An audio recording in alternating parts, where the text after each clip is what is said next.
안녕하세요, 박미수 박사입니다. 오늘은 소금과 설탕 섭취를 어떻게 하면 줄일까, 이런 부분 고민이 많잖아요. 그런 부분에 대한 스트레스 없이 심장에 부담을 주지 않고 혈관에 타격을 덜 주는, 즉 건강에 이익이 되는 소금과 설탕 섭취 방법에 대해서 말씀을 드리겠습니다. 소금과 설탕 섭취를 어떻게 줄일까 하는 것도 상당 부분 이제 건강에 대해서 고민하는 부분들 스트레스거든요.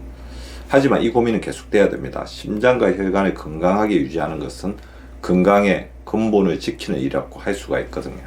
심뇌혈관 질환은 우리 국민 사망 원인의 25%를 차지하는 무슨 질환이죠.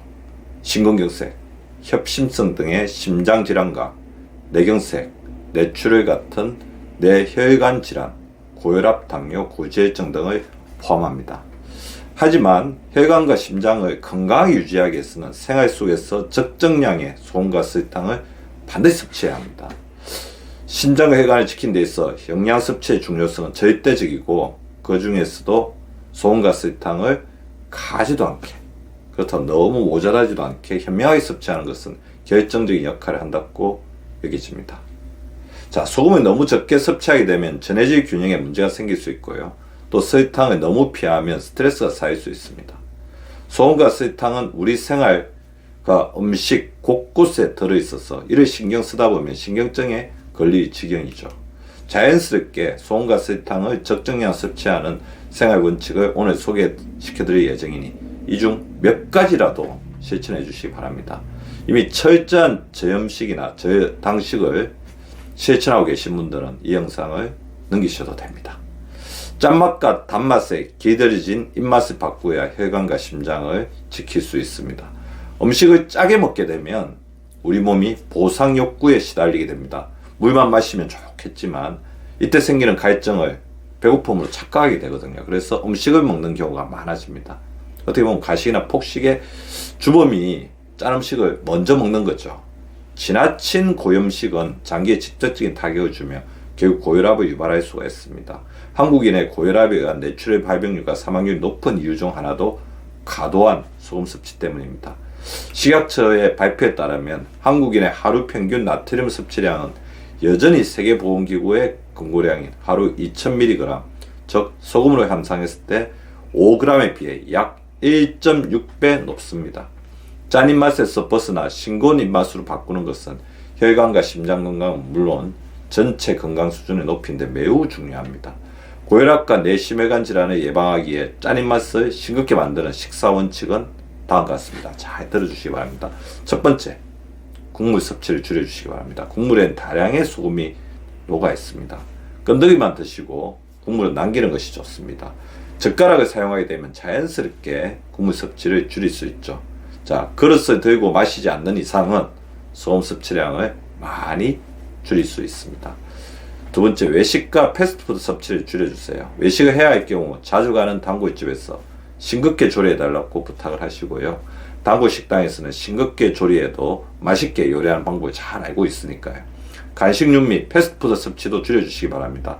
가공식품은 태생적으로 짜고 달 수밖에 없습니다. 예를 들어 소금이 많이 들어있는 건어물, 소금을 첨가한 땅콩, 각종 짭조름한 스낵류를 주의해야 합니다. 가정에서도 음식에 직접 간을 할 수 있도록 해주시는 게 좋습니다. 소금통을 멀리 두게 되면 자연스럽게 소금을 치는 횟수를 줄일 수 있습니다. 소금을 꼭 써야 한다면 조금만 치고 다시 꺼내기 힘든 곳에 넣어두세요. 예를 들어 의자를 딛고 올랐어야 하는 싱크대, 서랍장 상단에 두면 좋겠죠. 가능하다면 식탁이나 밥상에 소금을 꺼내두고 원하는 사람만 간을 더할 수 있도록 해주시는 것도 방법입니다. 짠 반찬은 물에 한번 헹궈 드셔보시는 것도 좋은 방법 중에 하나입니다. 김치나 깍두기, 나물 등이 매우 짤 때 음식 맛을 버릴까봐 그냥 드시지 마세요.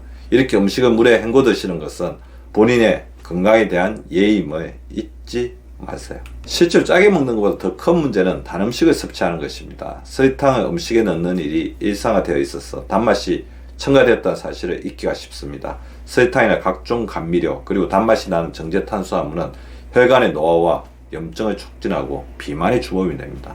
탄수화물을 과도하게 섭취하면 혈당 관리가 어려워져 인슐린을 소진시키고 결국 당뇨병을 유발하게 됩니다. 또한 비만이 되기 쉽죠. 당뇨병에 걸리면 내심혈관계 질환으로 이완될 확률이 높아지고 당뇨합병증으로 인해 실명을 유발하는 당뇨망막증, 신장의 미세혈관을 손상시키는 신장질환, 손끝과 발끝의 말초혈관이 막히는 괴사 등 치명적인 건강위기를 초래할 수 있습니다. 그래서 의사들이 또 가장 걸리기 싫어하는, 즉 질병 부담이 가장 큰 질병 중에 하나가 바로 당뇨입니다. 자, 단 입맛을 교정하여 비만과 당뇨를 예방하는 생활수칙은 다음과 같습니다. 식사 순서를 바꿔서 채소나 반찬을 먼저 드시고 밥은 나중에 드시기 권장드립니다. 채소, 비채소, 밥 순으로 식사 순서를 바꾸면 탄수화물 섭취를 자연스럽게 줄일 수 있습니다. 이를 거꾸로 식사법이라고 하죠. 그리고 과일을 에피타이저로 먼저 드시는 것도 방법입니다. 식사 전에 에피타이저를 먹으면 입맛을 돋구고 포만감을 주어 식사량을 줄일 수 있습니다. 식사 시 채소 반찬 한 젓가락, 그 다음에 단백질 반찬 한 젓가락을 먼저 드신 후 밥 한 술을 드세요. 이 과정을 1이라고 하겠습니다. 그 다음에 채소 한 젓가락, 지방이 많은 반찬 한 젓가락을 드신 후 밥 한 술을 드세요. 이 과정을 2라고 합시다. 이렇게 1과 2의 과정을 반복해 하면 채소, 비채소, 밥, 채소, 비채소, 밥 이렇게 되겠죠. 탄수화물과 비탄수화물 음식의 비율을 건강하게 조절할 수 있습니다. 저항성 전분의 비율도 늘려주시기 바랍니다. 흰 쌀밥을 현미 잡곡밥으로 대체하고 자주 드시는 면 음식의 재료를 정제되지 않은 곡류로 바꿔보세요. 빵도 통밀빵이나 잡곡빵으로 바꾸시면 좋습니다. 탄수화물이 줄어든 만큼 빠진 칼로리를 채소, 견과류, 키위, 레몬, 고구마, 두부, 다시마, 미역, 시금치 등의 건강한 음식으로 채우시기 바랍니다. 단맛을 보충하기 위해 과일을 드시되 당지수가 높은 과일의 속만 드시지 말고 껍질까지 함께 드시면 혈관과 심장에 이롭습니다. 가공식품을 최대한 줄여주세요. 당지수가 높은 아이스크림, 케이크, 초콜릿 등의 가공식품을 제한하고 요리 시 자주 사용하는 설탕이나 시럽, 액상가당의 사용량과 섭취량을 줄여주시기 바랍니다. 소금 사용 규칙과 같이 이들을 사용하기 어려운 곳, 높은 곳에 두고 사용 횟수를 줄이면 더욱더 좋겠죠. 포만감을 높이기 위해 육류와 달걀을 드시고 하루에 물 2리터를 꼭 드셔주시기 바랍니다.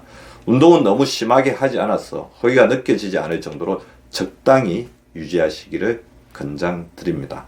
입맛은 2주 안에 바뀌게 되어 있습니다. 이렇게 한번 입맛을 바꾸면 그 다음에는 크게 노력하지 않고도 자연스럽게 건강한 식사를 하실 수 있습니다.